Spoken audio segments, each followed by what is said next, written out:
racism is the cause of the problems that we have in this country. It's the cause of the crime. It's, racism is, I feel like, the backbone of all ills that this country has. If the day ever came when I could walk into a place of work and you could be there wearing whatever clothing you wanted to wear, whether it was clothing that depicted your African descent or wearing your hair.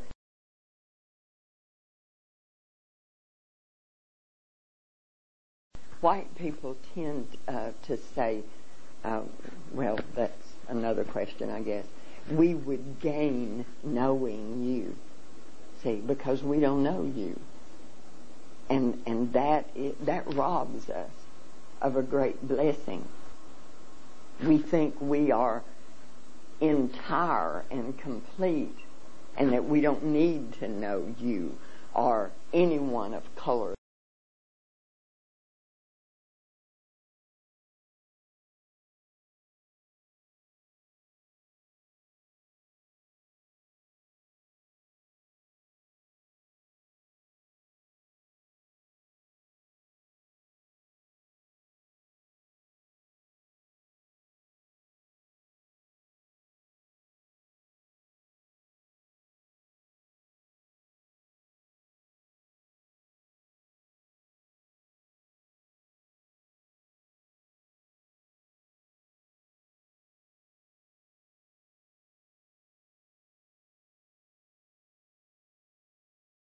We know what we've done to you.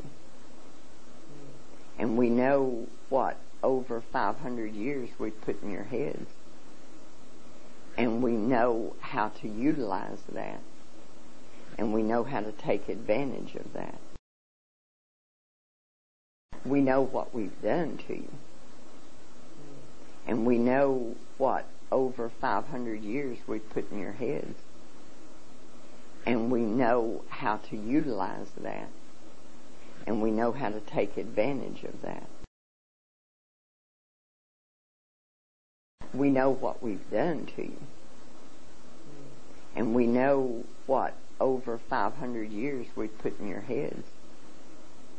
And we know how to utilize that. And we know how to take advantage of that. And we know how to take advantage of that. And we know how to take advantage of that. And we even know how to have a black friend.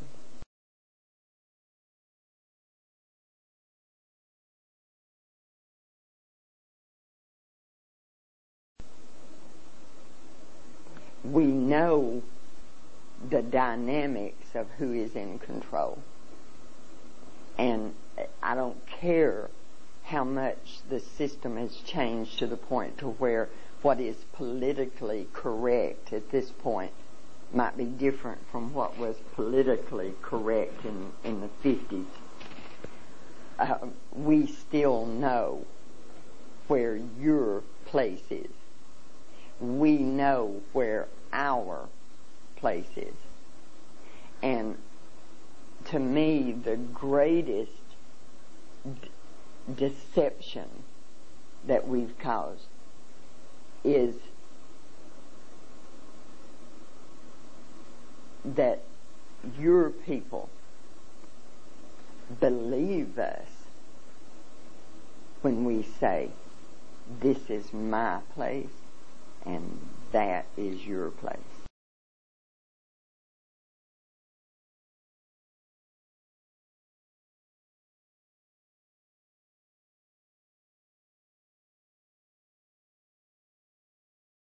Because I see evidence, and especially in seminars like this, because I will hear non-whites speak, and I hear them speak when they don't even know that they're speaking from a position that I have told them is the only way they're going to be allowed to succeed to that degree that I'm going to let them come up that ladder.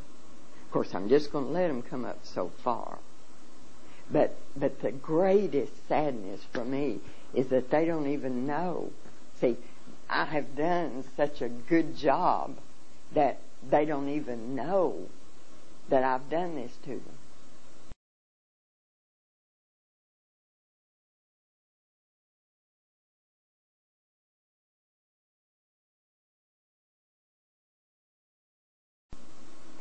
A strong black man one time said to me, one of the greatest things you can do for my people is to stop shedding any tears. And he said to me, you must stop the tears, because my people are so conditioned to putting their arms around you and comforting you when you weep, then they are no longer strong.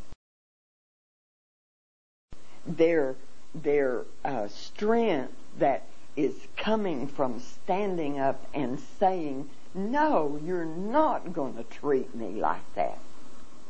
That strength is gone because they've got their arms around you, comforting you.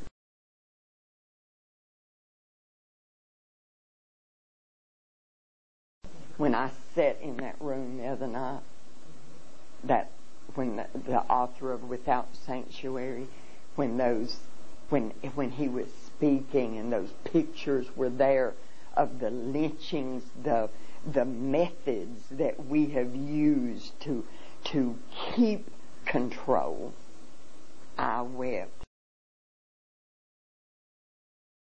But when I wept, his words came back to me, because all around me, the non-white people would reach out and comfort me. My God, there in front of, I don't understand it.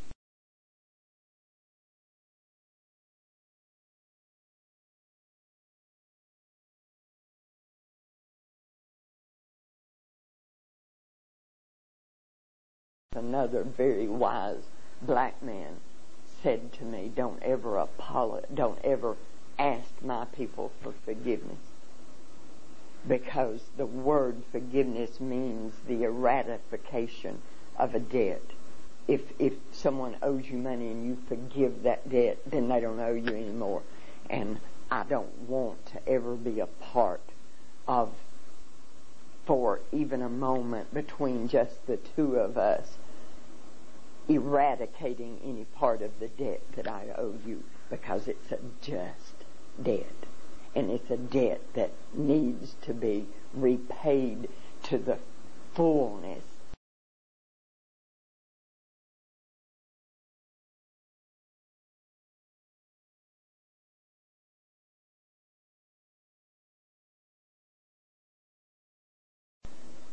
Christianity has been misused